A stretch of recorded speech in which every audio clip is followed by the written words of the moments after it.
నేనైతే ఏం చెప్తానంటే వ్యక్తిగతంగా సాధ్యమైనంత వరకు సంకటహర చతుర్థి వ్రతాన్ని ప్రతివారు సంవత్సరంలో ఒకసారైనా చేసుకోవడం అలవాటు చేసుకోవాలి.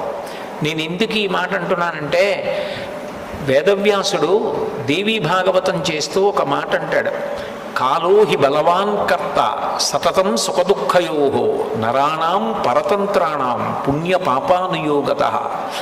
భగవంతుడు మనకొక సుఖాన్ని ఇస్తే మన పుణ్యాన్ని అడ్డుపెట్టిస్తాడు, మనకి దుఃఖాన్ని ఇస్తే మనం చేసిన పాపాన్ని అడ్డుపెట్టిస్తాడు.